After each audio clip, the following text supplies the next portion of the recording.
A internet começou nas universidades, depois veio para os computadores pessoais, aí teve aquela história dos servidores corporativos, aí chegamos na época dos dispositivos pessoais. Hoje você se conecta com múltiplos dispositivos, desde o seu videogame, o seu telefone, a sua televisão, o laptop simplesmente virou a ferramenta burocrática de se conectar com a internet. E agora a gente está entrando nessa era das coisas pessoais entrando na internet. Que coisas pessoais? Uma planta, né? Um carro, uma adega de vinho, um relógio. Então a gente está vendo várias coisas que estão começando a ganhar endereço IP. E agora a gente está entrando nas coisas que são impessoais. Então, coisas que não são mais objetos seus que estão entrando na internet. Que tipo de coisa? Por exemplo, essa é uma tartaruga Wi-Fi. Né? É uma tartaruga, vocês podem ver que ela tem uma anteninha, né? E ela está na internet também, ué. Né? Piadinha pronta, né? Como a tartaruga pode ser internet lenta, né? Aqui a gente tem uma caneta que se conecta na internet. Para que isso? A caneta que roda Java já há vários anos, não é de hoje. Há vários anos essa caneta roda Java. Como é que ela chama mesmo? LiveScribe. É muito vendida para várias aplicações. Você está ali querendo fazer um cálculo de uma derivativa, você escreve o cálculo, depois que ela vai reconhecer sua escrita, ela se conecta na internet, resolve para você e mostra o cálculo no display. Né? Ou seja, é uma boa ferramenta para os estudantes pararem de aprender de vez. Cálculo 1, 2, 3, 4. Aqui tem uma árvore. Nos Estados Unidos eles estão usando exatamente uma placa que tem o mesmo chip, que tem essa placa aqui que eu e o Bruno, sou Java, nós ganhamos aí de primeira mão. Essa placa é uma placa maior, porque ela tem compatibilidade com Arduino e tal, mas esse módulo prateado que tem nela, eles colocam nas árvores junto com o acelerômetro. Essa é uma placa que tem 3G, de baixíssimo custo para a indústria. Então você programa em Java, põe 3G nela, bota um acelerômetro, põe em cima de uma árvore. Quando a árvore cai, a própria árvore se denuncia. Né? Então as árvores também, não todas, mas algumas amostras de árvores também estão sendo conectadas aí na internet. Né? Então a gente tem essa coisa aí de dispositivos diferentes. Né? Hoje em dia tem até fralda que tuita quando seu filho faz xixi. Né? Da Pampers mesmo e tal. Produto já, né? Então o primeiro tweet do teu filho pode ser uma merda. Uma nova geração que vai atingir praticamente todas as áreas. Né? A área de saúde, por exemplo. Então, tem aí já vários dispositivos para monitorar pessoas idosas. Né? A própria indústria automotiva, vocês veem carros inteligentes, né? Aqui já tem carro que atropela até Ana Maria Braga. Né? Tamanho da inteligência dos carros daqui.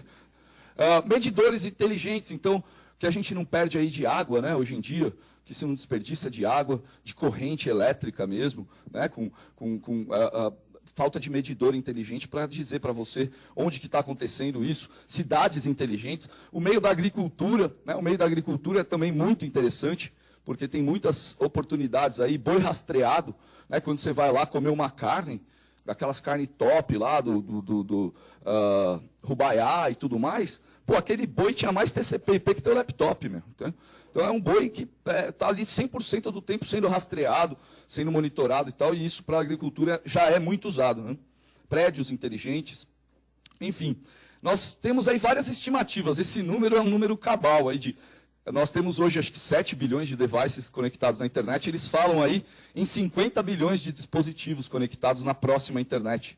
Então isso daí é um novo desafio, porque a gente precisa ter infraestrutura de cloud computing, infraestrutura de armazenamento, infraestrutura de processamento de eventos complexos, uma arquitetura muito mais elaborada. Então, assim, o próprio porteiro eletrônico, uma hora, vai bater uma foto, conectar no OpenCV, checar no Facebook e falar, fulano está em frente à sua casa. Isso sem ficar recorrendo muito a um servidor.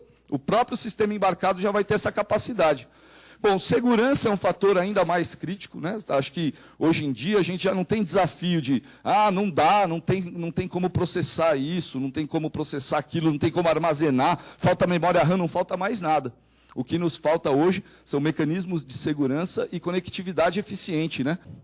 Então a gente vive uma esbórnia dos recursos tecnológicos, né? O computador ficou popular, o computador ficou acessível, a internet ficou acessível, diminuiu o tamanho, e agora a gente tem computador pequeno, com capacidade, eu posso ligar uma câmera no Raspberry Pi aqui. O cara fez lá, ligou uma câmera, colocou rede sem fio nele, e mandou um balão, assim, o balão voou vários países na Europa, tirando foto da Europa e tal, com o Raspberry Pi. Aqui, por exemplo, um dos projetos que a gente fez foi...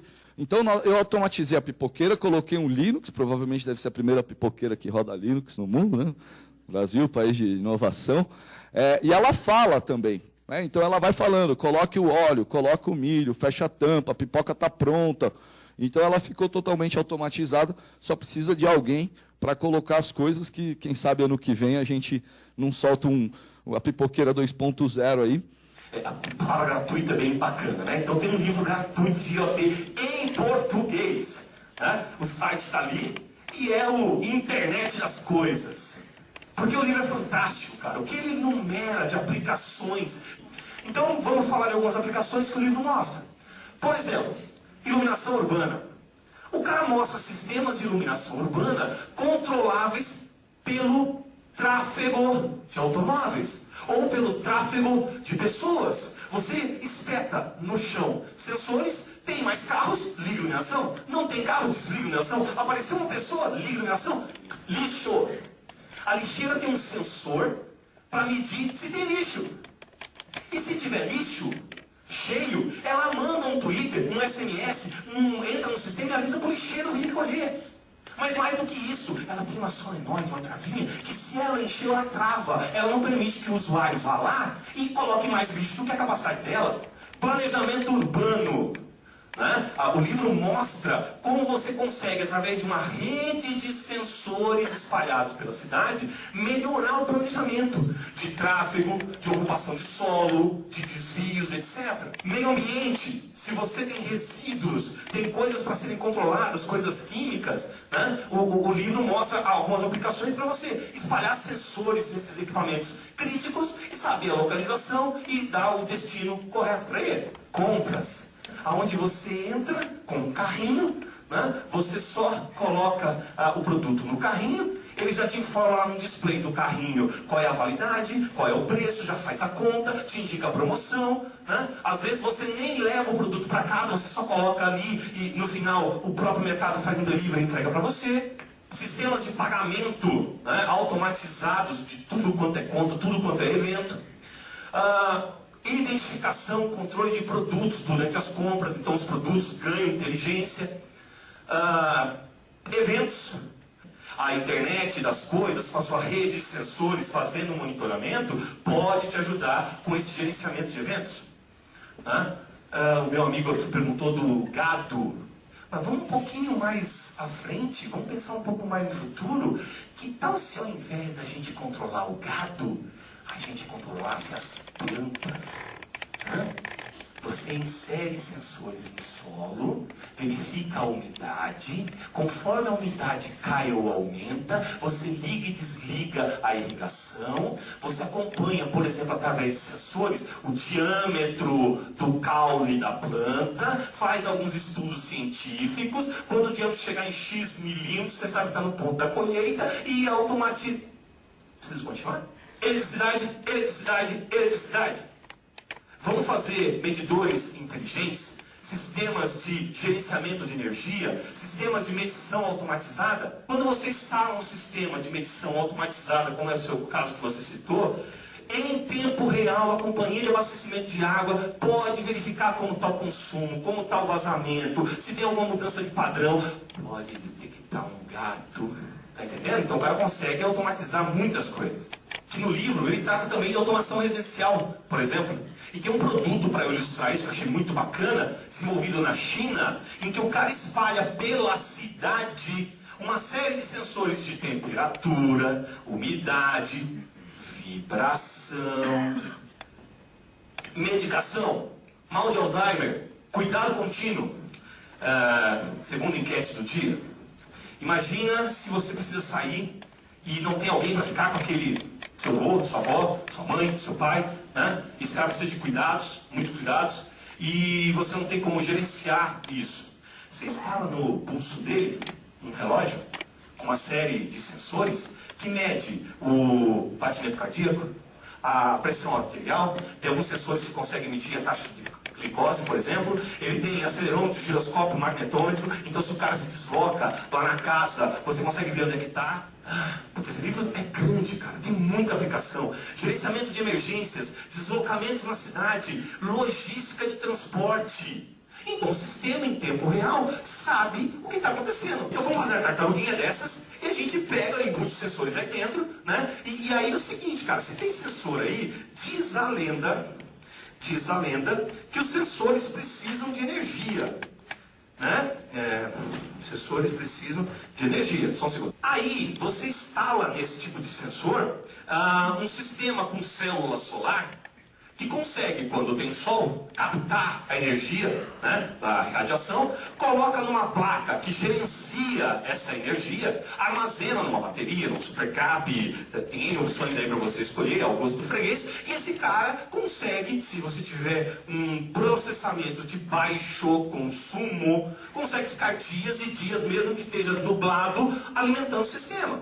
Então esse negócio torna-se autônomo. Um conceito que depois que você coloca as 4 big coisas para funcionar dessa apresentação que eu estou fazendo aqui, é que você começa a ter novas revoluções. Já está muito forte, principalmente na Alemanha, a tal da 4ª Revolução Industrial.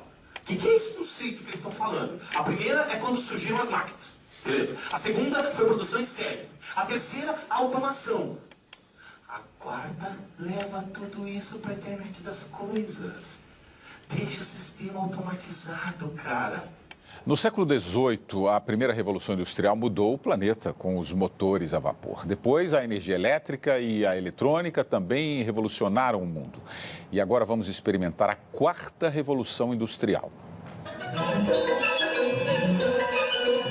O filme Tempos Modernos, de 1936, retrata a mudança na vida dos operários com a Revolução Industrial. No século XXI, a adaptação continua sendo palavra obrigatória no mercado de trabalho cada vez mais automatizado. De acordo com um relatório da Organização Mundial do Trabalho, pelo menos 7 milhões de pessoas ficarão desempregadas no planeta por causa das transformações na economia. Você vai desde uma linha de produção de uma indústria automobilística, que não quer mais pessoas, por exemplo, fazendo as soldagens, e sim robôs que tomem decisão, até um robô que embala batom numa indústria de cosméticos. A pesquisa prevê para os próximos anos um forte desenvolvimento nas áreas de inteligência artificial, robótica, nanotecnologia e impressão 3D. Essa evolução tecnológica, também chamada de 4ª Revolução Industrial, vai fazer com que alguns empregos se tornem desnecessários. O que a gente chama de internet das coisas, robótica, inteligência artificial, é uma área altamente promissora para o futuro.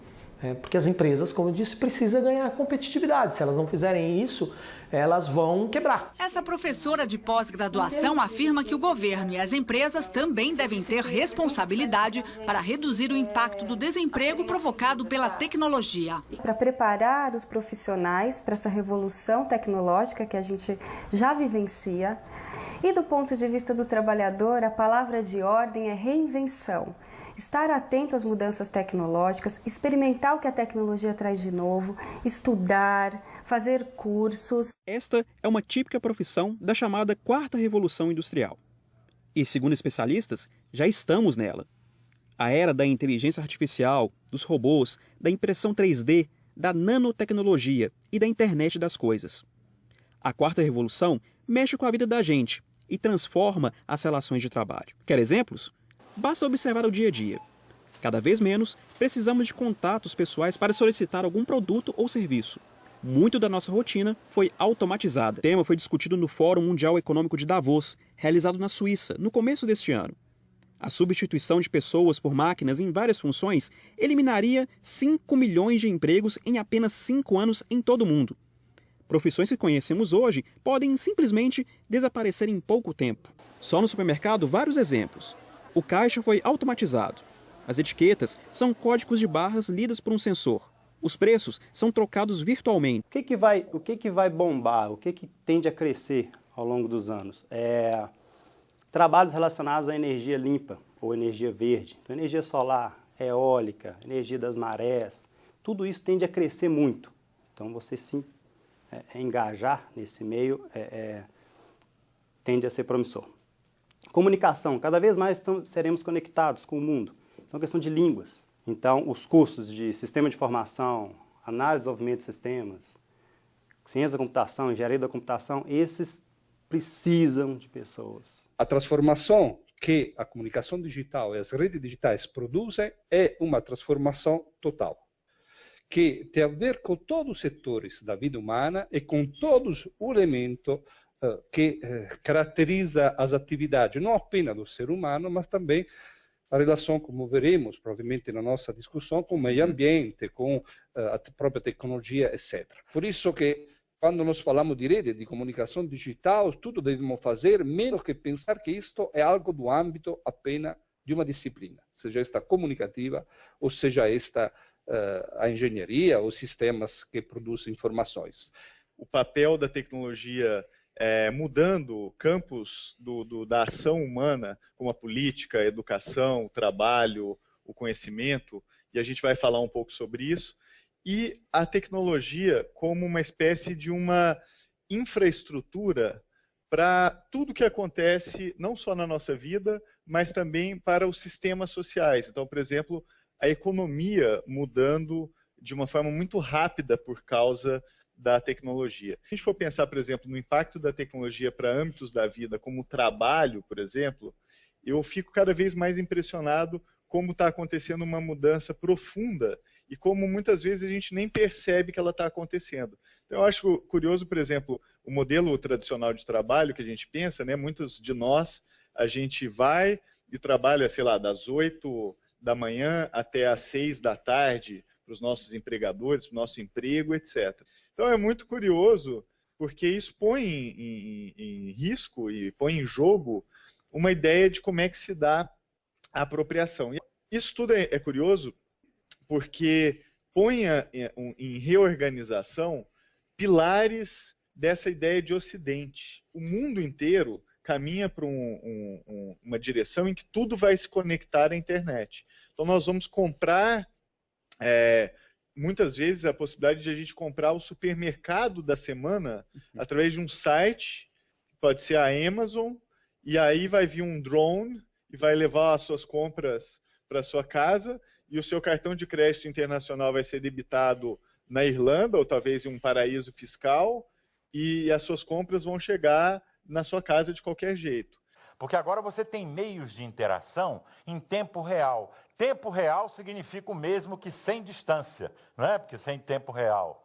E a onda eletromagnética caminha a 300 mil km por segundo e a Terra é pequena para essa velocidade, então você pode trabalhar em tempo real com um cara que está na Nova Zelândia, com outro que está no Canadá, não tem mais distância. Na medida em que o grau de distribuição aumenta e aumenta a interatividade, como nós vimos, diminui o tamanho do mundo. Esse é um fenômeno que a gente chama de Small World Networks, ou Small World Phenomenon. É o fenômeno do mundo pequeno. Por quê? Diminui o número de intermediários entre você e qualquer outra pessoa. Então, está muito fácil, isso está caindo, caindo, caindo. E isso aí vai mudar muita coisa no mundo. Gente, vou falar para vocês, vocês vão rir de mim aqui, não vão acreditar. Imaginem se os graus de separação do mundo caem para isso, caem para 3. De 6 para 3. Não caiu, senão a gente teria percebido. Muda a dinâmica. Muda a natureza disso que nós chamamos de sociedade. Passa a ser um corpo que se move solidariamente em termos físicos. Então, fenômenos estão acontecendo sob as nossas barbas, para quem tem barba, né? Mas estão acontecendo assim, aqui na nossa cara, e a gente não está vendo. Dentro das empresas, dentro das organizações, dentro das ONGs, dentro das universidades. Porque o trabalho está mudando, o consumo está mudando, as questões de tributação, como a gente está falando aqui, estão mudando. Eu acho que isso é um desafio para a teoria do Estado. Porque para ter uma grande indústria, você tinha que ter aliança com o Estado. Essa é a origem das grandes manufaturas que gerou a empresa capitalista. Sem aliança com o Estado, não vai. Hoje em dia, é muito menos necessário isso, ainda que os grandes capitalistas gostem bastante de Estado a favor deles, né? o discurso de que gosta do mercado, da livre concorrência, isso pega mais para o empreendedor, né? Quem monopolizou, ele quer garantir um mercado cativo e quer concessional loans, quer dinheiro barato do BNDES, quer toda a proteção e regulação favorável com o nome de política industrial, quer se proteger do mercado a partir do Estado. Mas, de qualquer maneira, eu li um artigo da Nature ano passado, que é uma revista científica importante, respeitada, em que os caras diziam, o sujeito com uma máquina 3D, impressora 3D, ele já consegue fabricar equipamentos sofisticados de laboratório farmacêutico. Você com uma máquina impressora 3D, $5.000 é menos hoje, mas uma boazinha. Uma máquina de corte computadorizado CNC. E mais um pouco de programas, você daqui a pouco já está fabricando uma porção de coisas. Então, olha aí, é isso que o The Economist chamou de terceira revolução industrial. Ou seja, as pessoas estão sendo empoderadas por um ambiente que mudou a sua configuração. Vocês entenderam? Aquilo que o McLuhan falava é verdade. Não é a tecnologia que muda as pessoas, é o ambiente. Nisso o McLuhan acertou, em cheio. É o ambiente.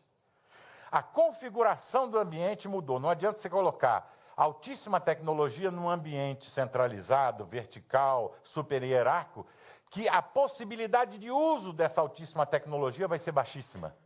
Mas se botar uma porcariazinha de tecnologia num ambiente distribuído, os caras vão fazer milagre. A topologia, ela gera o comportamento. É caranguejo numa lata. Vocês já viram um caranguejo numa lata? Pega uma lata e põe os caranguejos lá dentro. Você vai ver. Um caranguejo vai tentando sair da lata, o outro vem e puxa ele para baixo. Puxa, ele está competindo, está puxando, não está querendo deixar o pobre coitado sair da lata. Não, é como o fluxo foi verticalizado, só tem saída para cima, então não tem saída. Todo mundo quer sair e um, ao querer sair, vai puxar o outro. Vejam que essas coisas, competição desse nível, não é, que a gente interpreta e valoriza pejorativamente, valoriza negativamente, né, são funções da topologia. Não é uma qualidade intrínseca do ente, do nodo da rede. É o constrangimento que aquele ambiente obrigou. Visão que não pode ser rappresentada pela narrativa do humanismo ocidental. Não existe separação entre nós e o meio ambiente. Nós somos constituídos pelo meio ambiente, que é chamada de Gaia, por Lovelock chamou de Gaia, este organismo vivo, interagente, composto de elementos que continuamente estão interligados, a mudança de um repercute na mudança do outro. Então, a cultura das redes significa o surgimento também de um novo tipo de ecologia.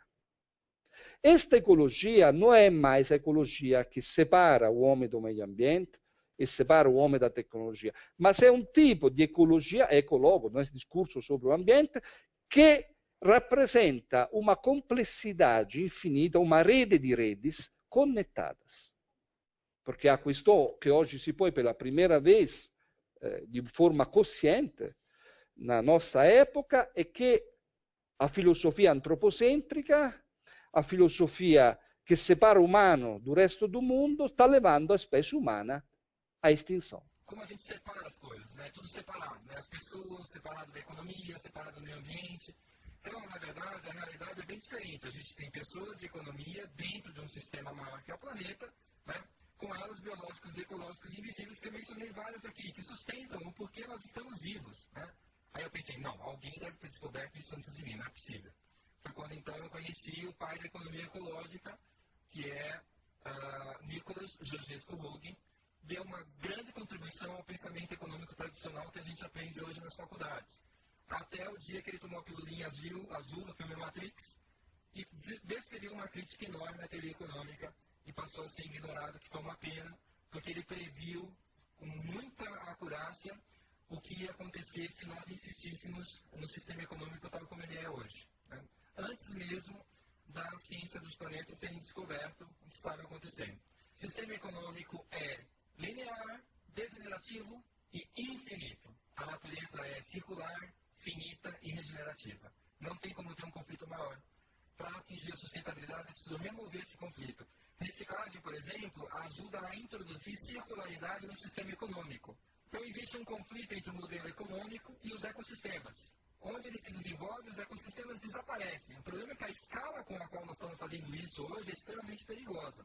E lembre-se que os inimigos do sistema não são os que fazem as críticas. Os inimigos do sistema são aqueles que não ouvem as críticas. É esses que precisam mudar e enxergar essas críticas. Eles dizem até hoje nos livros de macroeconomia, como David Romer, que recurso natural não é restrição nenhuma para o crescimento econômico. E repare, eles não estão nem discutindo serviços ecológicos, como a da abelha que faz a comida chegar no nosso prato, ou da biodiversidade que impede que a terra se torne uma tocha incandescente, que são os serviços naturais. É só aquele recurso natural que eu posso pegar na mão. É o petróleo, o metal, é só esse que eles colocaram na análise deles. Né? Ou seja, está na hora de parar de focar em aumento de produção e começar a olhar ganhos de eficiência, que são super importantes, e tecnologias realmente voltadas para uma história melhor. Tem uma área em que é necessário inventar o contemporâneo, essa área, por incrível que pareça, é a economia. E é uma área que a maior parte de vocês, na qual a maior parte de vocês raramente pensa como passível de invenção. E uma tendência a vê-la como se, na qualidade de fenômeno emergente, se houver liberdade entre aqueles que compõem a vida econômica e não muita interferência, alguma, mas não muita interferência de governo, mal ou bem a coisa acaba dando certo e a gente pode se ocupar das coisas que mais interessam na vida e que não são certamente as que se referem à economia. Nós precisamos reinventar a economia. De que maneira o contemporâneo tem que ser reinventado para que nós possamos usar os recursos necessários para a nossa reprodução enquanto civilização de uma maneira racional, que não os esgote e que permita uma vida social melhor.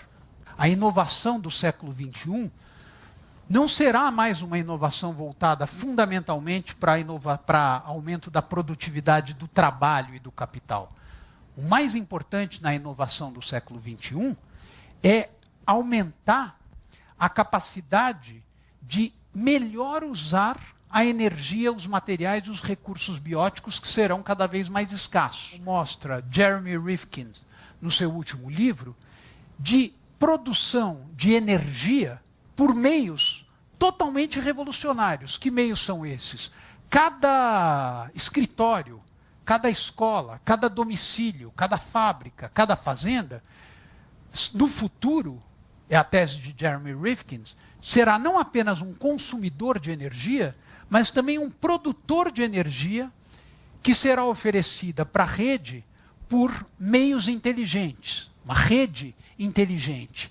E Jeremy Rifkin vai além, mostrando que já existem possibilidades de você produzir não só serviços como os serviços de oferta de energia, mas bens também de forma descentralizada e apoiada em mecanismos cooperativos e mecanismos colaborativos. Existe um autor muito interessante, eu acho realmente um autor importante, o Jeremy Rifkin, que produziu vários textos, entre eles A Terceira Revolução Industrial, que é um texto que eu recomendo, porque nesse texto ele faz uma análise muito interessante sobre a transformação do Estado em relação à tecnologia, à internet e às fontes de energia. Rifkin, brevemente sintetizando e banalizando a sua teoria, diz o seguinte: quando muda a fonte energética, a utilizzação de fonte energética e a fonte comunicativa, a humanidade, para Rifkin, produz um pulo para frente. Diz Rifkin o seguinte: a época do petróleo era uma época basada in un modello comunicativo analogico. Com'era un modello comunicativo da mídia de massa? Como era este modelo? Centralização de informações e distribuição, disseminação de informações para a massa, do centro para a periferia. Assim o modelo, da mesma maneira, o modelo basado no petróleo é um modelo centralizador. Poucas companhias produzem petróleo no mundo e vende, dissemina esta matéria escassa para os demais. Ou o Estado produz petróleo e o dissemina para os demais. Estes dois modelos têm a mesma filosofia comunicativa. Diz Rifkin, na nossa época, nós estamos perante um outro modelo comunicativo, que é o modelo da rede. No modelo da rede, nós não recebemos informações apenas de um centro. A rede é uma rede descentralizada, distribuída, onde cada um produz a própria informação e a dissemina. e a põe em círculo. O modello di rete, a este modello di rete distribuito e disseminativo deve corrispondere un modello energetico analogo, che ovviamente Rifkin individua no idrogênio e na energia renováveis. A energia solar, cada casa pode produzir a própria energia e pode pô-la em círculo. Então, esta lógica é uma lógica que supera a contraposição egoísmo-altruísmo, que é um outro elemento muito importante para entender a dinâmica colaborativa das redes. A nossa cultura é uma cultura colaborativa. A cultura dos nossos alunos é uma cultura, até na cola, no momento da prova, é uma cultura colaborativa. Isto é uma cultura onde cada um conhece através da relação com o outro. Então, este modelo está criando uma outra ideia.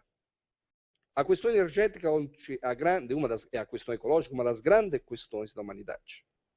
Aí, a ideia de uma rede que produz, que transforma cada casa, aí se modifica até a mesma ideia do conceito de casa, do conceito de habitar, que transforma cada casa em uma central energética, e, portanto, in una central elétrica che produce elettricidade, ma che também produz informação. E quando falamos de eletricidade, estamos falando também de conhecimento.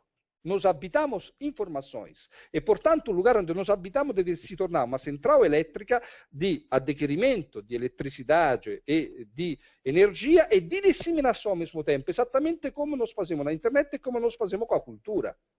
Isso é a transição. A transição é excruciante para quem vive. Porque ele já sabe que aquele velho não é o que vai prevalecer, mas ele não pode desconhecer. Às vezes, se ele desconhecer, ele vai morrer de fome, ele não vai ter emprego, ele não vai ter trabalho, ele não vai ter cliente. Vocês estão entendendo o que é o drama? O drama de quem vive a transição. Mas, ao mesmo tempo, ele não pode parar de experimentar as coisas novas que estão surgindo e que eu mencionei aqui. Isso é que é a transição. O velho já morreu, mas esqueceu de deitar. E o novo já nasceu, mas ainda não sabe andar. Então você está nesse intervalo que nós chamamos de transição.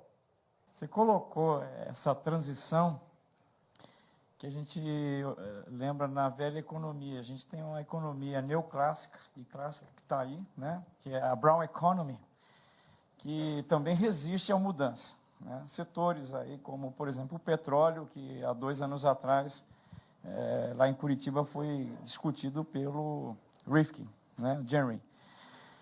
E a nova economia, que está representada aí pela sustentabilidade, economia verde, economia azul do Gunter Pauli, né?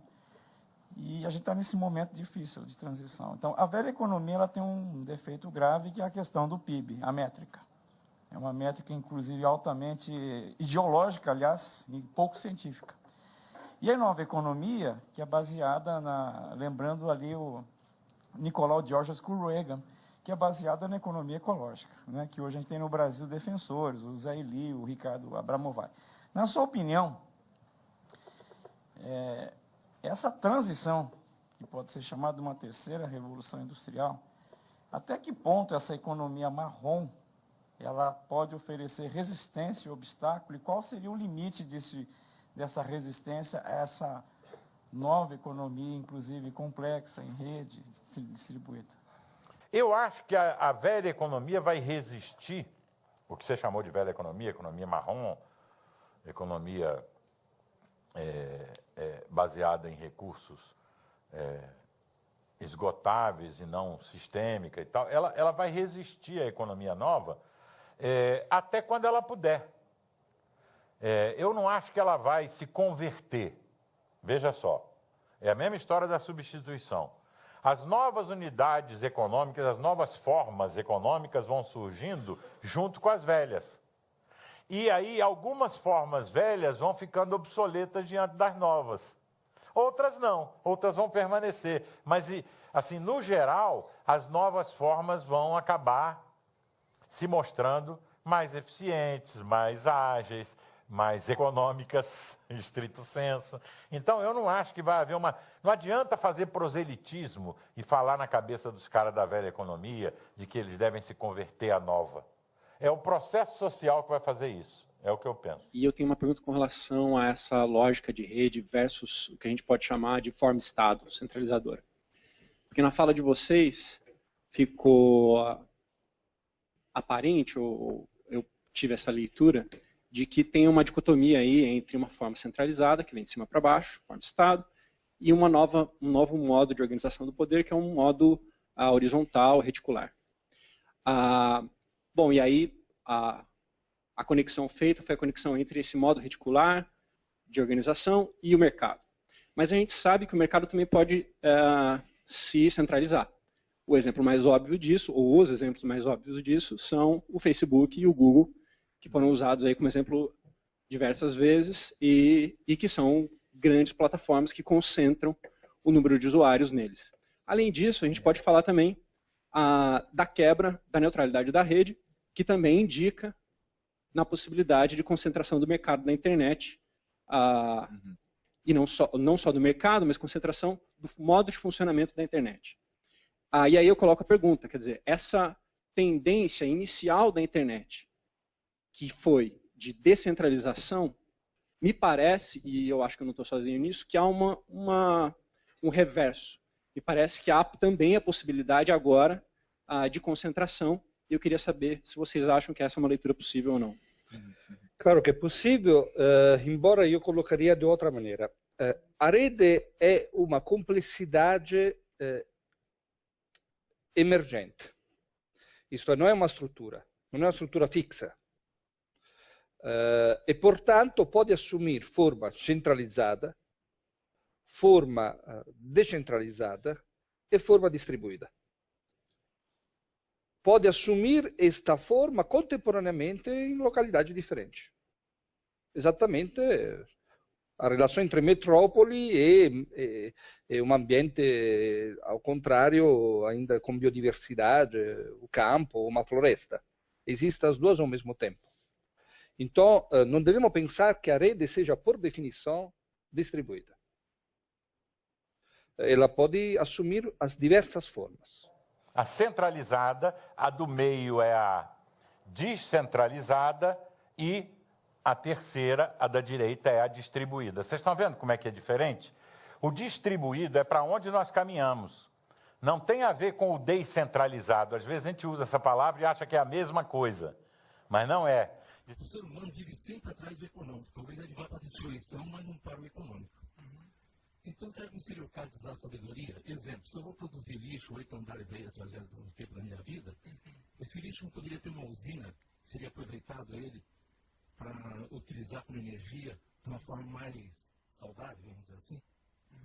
Esse é o seu ponto de vista sobre isso. Não, a gente pode ter ciclos fechados. Por exemplo, eu falei, tirar o metal da crosta terrestre e despejar na atmosfera, no ar e na água é um veneno. Mas se tiver um ciclo fechado dentro da indústria, que isso vai acabar acontecendo. O governo já está discutindo a questão dos resíduos sólidos que são jogados no aterro sanitário. Tem que ter um destino que não seja a natureza, tem que ser no próprio ciclo produtivo da empresa. A gente tem exemplos, os automóveis eles têm um índice de reciclagem dos materiais muito alto. As geladeiras também. Então já existe uma busca de reaproveitamento de materiais. Só isso tem que ser intensificado. Falando um pouco sobre Brasil, né? A gente tem acompanhado nos últimos anos uma florescência enorme de consumo no país. E isso é um pouco o drama que todos os países em desenvolvimento sofrem, uma pressão muito forte das sociedades de consumo e, portanto, da sua política, dos seus governos, apoiando essa questão de consumo. A gente viveu muito recente esse caso do consumo, a restrição de água e a restrição de energia no país, e nenhum dos governos apoiando uma redução significativa disso daí. Como que você vê o ambiente político relacionado com uma sociedade que ainda está calçada no consumo como a sociedade brasileira? Se a gente olha em sociedades, na Noruega, na Finlândia, etc., essa noção do consumo, ela como uma razão, como algo que te estimule o bem-estar, ela até é quase que o inverso. Né? Eu lembro de um amigo meu, norueguês, que um dia me explicando que ele estava indo com o filho comprar a bota. Vai comprar a bota, né? Não foi assim, uma bota, ele falou assim, a bota. Aí, assim, né? Tá bom, né? Aí ele me explicou, é o seguinte, quando eles fazem 18, 19 anos, que o pé não vai mais crescer, aí eles vão comprar o sapato de caminhada, não a bota, né? O sapato de caminhada da vida dele. E é uma coisa assim, é um evento, você vai lá comprar o seu sapato de caminhada, que você vai usar. O negócio, o barato é você, aquele troço durar até você, né, aguentar andar. Que é o sapato que vai carregar a história, etc, etc. Então a relação com o negócio não é se eu vou ter 2, 3 ou uma para cada ocasião, etc, mas é que eu vou ter aquela que vai carregar uma história, etc, etc.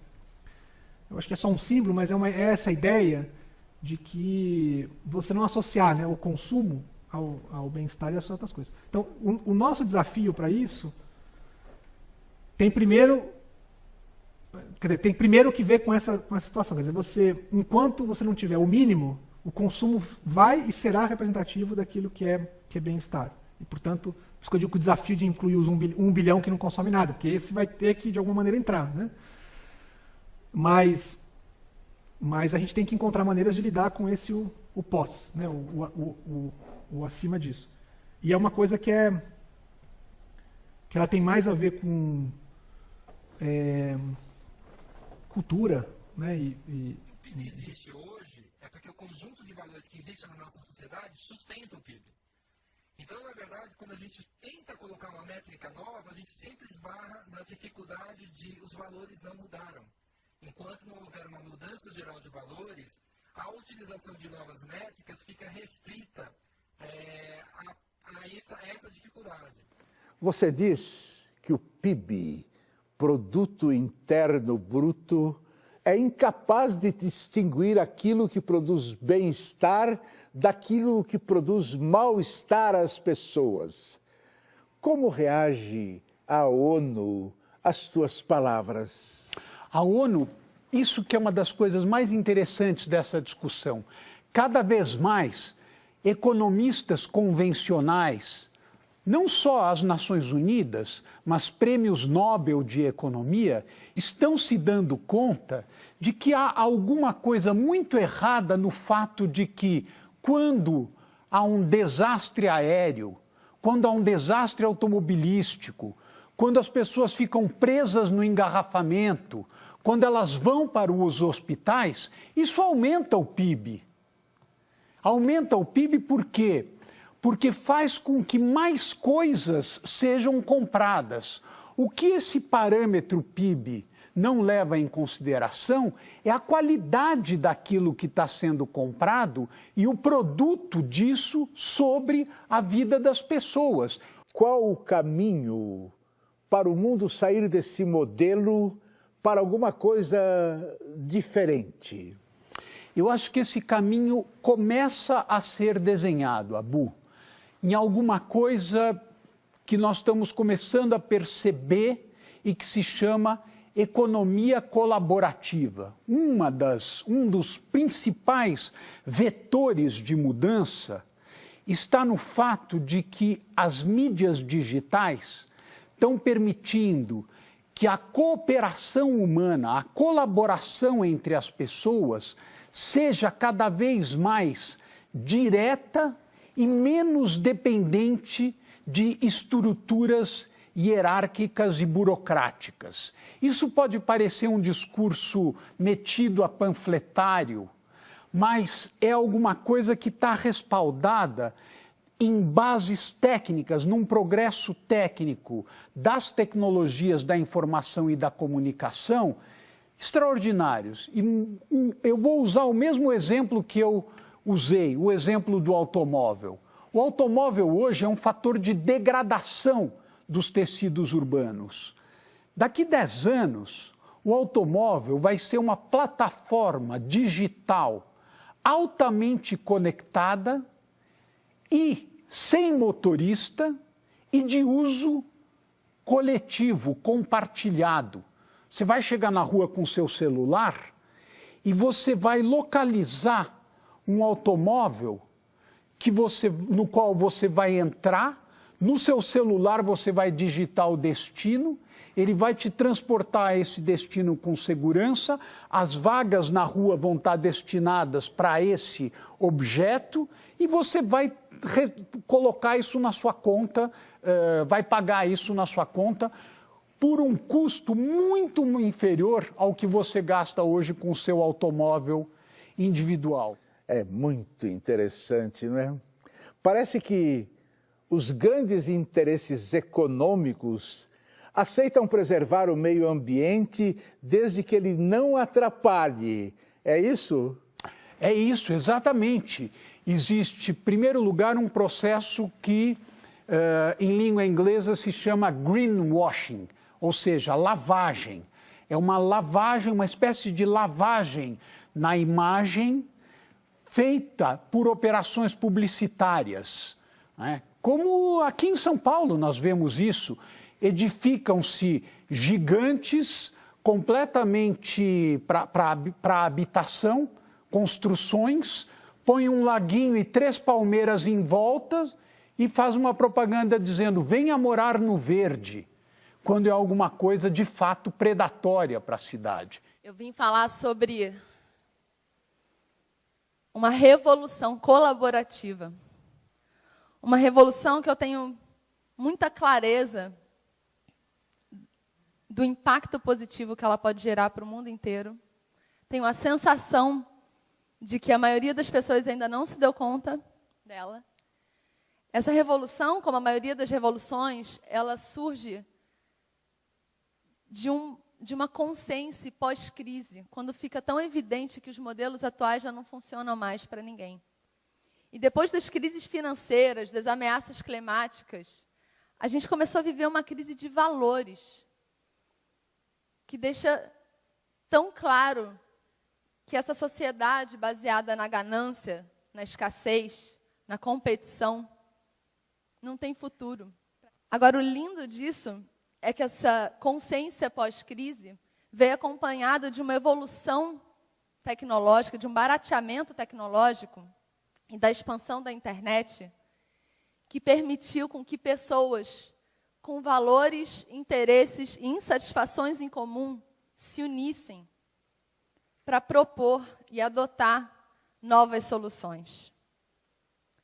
Então, a gente está falando de pessoas que, por questões contextuais e tecnológicas, pela primeira vez, podem, em grande escala. Esse é um mapa antigo é hilário, ele tem 1 ano, mas com certeza já mudou demais. Das principais ferramentas de crowdsourcing, ou colaboração em massa do mundo, nas suas diversas modalidades. Então, são iniciativas que facilitam com que as pessoas se unam para financiar um projeto que elas acreditam, para idealizar uma solução para algum problema social, para mobilizar pessoas para uma causa. E quando os custos da colaboração caem tanto, quando isso fica tão mais fácil, essas iniciativas se multiplicam pelo mundo inteiro. Porque além delas serem inteligentes e ganha-ganha, gerarem valor compartilhado, elas geram uma sensação gratificante em todo mundo que participa. E aí a gente começa a co-criar uma nova economia, ou wikinomia. Uma economia, como a gente gosta de dizer, que é feita de negócios com fins positivos e, muitas vezes, meios lucrativos. Uma economia que é baseada na cultura do cuidado, da colaboração e do compartilhamento. Hábitos antigos que agora a gente resgata em formatos ainda mais interessantes e numa escala antes inimaginável. Uma economia que, como a Rachel Botsman, que é uma das maiores especialistas no assunto, divide, tem 3 principais setores. O primeiro, de produtos e serviços compartilhados. Bicicletas compartilhadas, carros compartilhados. A gente muda a nossa relação com a propriedade. A gente precisa possuir ou a gente precisa acessar o benefício de um bem. Outro setor dessa nova economia são mercados de redistribuição, que permite com que pessoas aluguem bens para outras que precisam do acesso do benefício. Um exemplo clássico é de uma furadeira que você compra e usa na sua vida inteira 14 minutos. Então, se você pode alugar ela, gerando renda, e ainda alguém alugar de você por um preço mais barato do que compra, você gera economia para os dois e você gera um benefício ecológico, porque você aumenta o ciclo de vida dos produtos. O terceiro setor são iniciativas que fomentam um estilo de vida colaborativo. E tem cases incríveis. A minha vontade é ficar a semana inteira, mesmo no palco nervosa, só falando desses cases.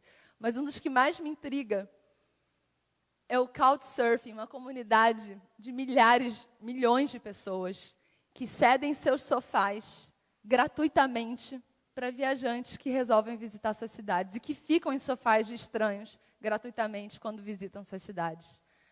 Confesso que a primeira vez que eu ouvi falar nisso, eu falei, caraca, eu nunca ficaria no sofá de um estranho, eu vou roubar meu rim, sei lá. E a verdade é que a taxa de sucesso e de satisfação desse site é de 99%. 99%. E 1% tem motivos banais de atraso ou de desorganização. Outro exemplo que promovem um estilo de vida colaborativo são os sites de crowdfunding. Você pode até não estar preparado para ficar no sofá de um estranho, mas será que você não está preparado para colaborar com R$30 para um projeto que você acredita e ainda ganhar uma recompensa em troca? Essa é a dinâmica dos maiores sites de crowdfunding do mundo, e o maior deles é o Kickstarter, que sozinho já mobilizou mais de 250 milhões de dólares para projetos criativos. Já tirou da gaveta mais de 20 mil projetos. Cada vez que eu olho esses números, eles crescem absurdamente, com a colaboração de mais de 2 milhões de pessoas. Esse exemplo era para colaborar para a produção de um game. O dono do projeto estava pedindo R$400 mil e arrecadou 3 milhões e 300, de 87 mil pessoas. O primeiro milhão veio em 8 horas. É claro que isso é um caso atípico, mas mostra o poder dessa dinâmica. E alguém aqui acha que as pessoas colaboraram porque, tadinho, ele não precisava de dinheiro? Colaboração não é sobre carência de quem está propondo a mobilização, é sobre a potência desses encontros de pessoas com interesses em comum. E não é uma moda. Já movimenta 110 bilhões de dólares e todas as pesquisas indicam que esse é o futuro. E aí, quando a gente vê a ganância cedendo espaço para a generosidade, como nos negócios sociais, a posse para o acesso, como em todos os mercados de compartilhamento, o controle para a participação, como as dinâmicas de cocriação, a competição para a cooperação, como as plataformas de crowdfunding do Brasil fazem hoje, se unindo para construir uma cultura, a gente percebe que a gente está vivendo uma nova era, muito mais do que uma nova economia. Uma era que vai muito além de um pensamento baseado na escassez dos recursos finitos. E, queira ou não, já vendo o que está acontecendo lá fora, essa dinâmica vai chegar aqui, ela já está chegando. Em passos lentos, mas ela está chegando. É que a gente não sente e espere essa dinâmica chegar, que ela vai ser bem recebida, já está sendo. É importante lembrar de como essas pessoas, como nós fomos criados. A gente foi criado numa sociedade que estimula, que acredita na competição como o único combustível para a evolução. Onde as pessoas se tornam, sim, mais individualistas, preocupadas com aquilo que é só delas. Um exemplo emblemático e bobo, mas emblemático disso, são os jogos mais vendidos no mundo. War e Banco Imobiliário. A gente cresceu brincando isso. O Banco Imobiliário está nas regras. O objetivo é falir o adversário. Eu estou estourando meu tempo, então vou passar. Eu ia dizer que essa palestra é imperdível sobre Open World, do Don Tapscott, que ele diz também que as novas instituições vão ser reformuladas com base nos novos valores. Simples, não só por benfeitoria, mas porque as pessoas são inteligentes o suficiente para saber que essa é a única forma de ser relevante no futuro.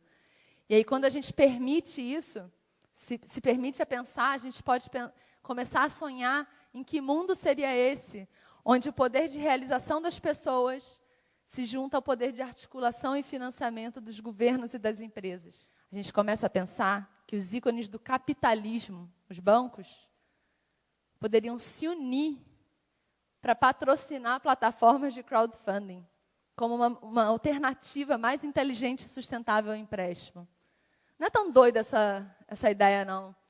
Isso também seria bom para eles, porque resgata o propósito, que é uma das questões que mais motiva os funcionários, diminuindo o turnover e por aí vai.